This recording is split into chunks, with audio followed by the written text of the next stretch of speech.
Onde seria no nosso corpo a fábrica da felicidade?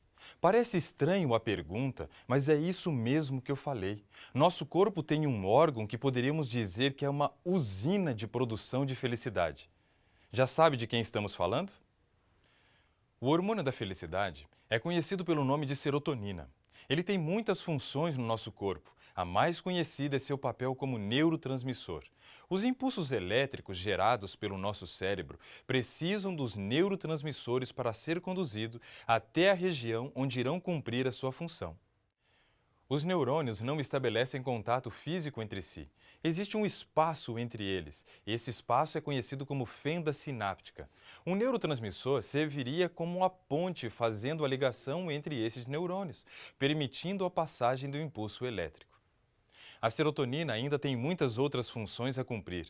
Ela está envolvida nos seguintes processos. Participa do controle da liberação de alguns hormônios, dentre eles o cortisol, o hormônio do estresse. Cumpre papel importante na regulação do ritmo circadiano.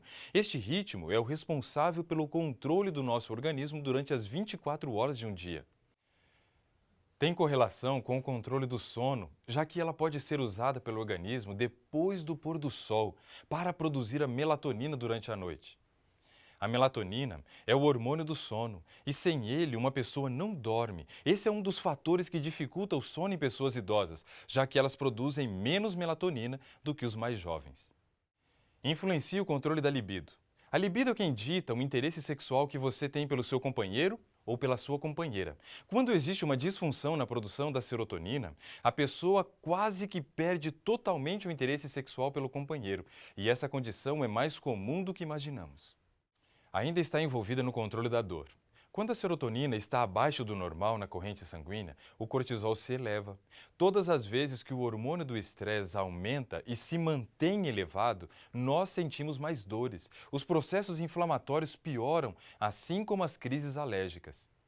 E por fim, a serotonina está relacionada ao controle da fome. Quando ela está muito baixa, as pessoas comem de forma compulsiva. Afinal, o alimento é uma fonte de prazer e como o hormônio da felicidade está desregulado, vamos atrás de aumentar o hormônio do prazer, que se chama dopamina.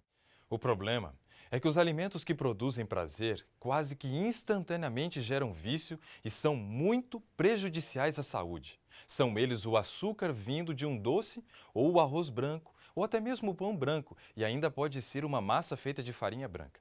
As gorduras e os estimulantes presentes nos refrigerantes de cola, no chocolate, nos energéticos e nos chás mate e nos chás ditos emagrecedores como o chá verde, o preto e outros da mesma família. Nossa busca deve ser para sermos felizes, pois este é um sentimento duradouro e não pelo prazer, que é um sentimento passageiro. As pessoas precisam se sentir eufóricas para estar bem, e isso não é bom. Já descobriu onde é a fábrica da felicidade? Não? Então vou dizer. A serotonina é produzida no intestino, quase que sua totalidade. Somente 5% é produzida no cérebro. Se quisermos ser felizes, precisamos de um intestino que funcione bem. Vejamos algumas dicas importantes para aumentar a produção da serotonina. Ela é produzida nas primeiras horas da manhã e depende de uma boa noite de sono. Por isso, nada de dormir tarde, hein? Precisamos ingerir os alimentos que forneça a matéria-prima para a sua produção. Então anote aí alguns alimentos que não devem faltar no seu cardápio.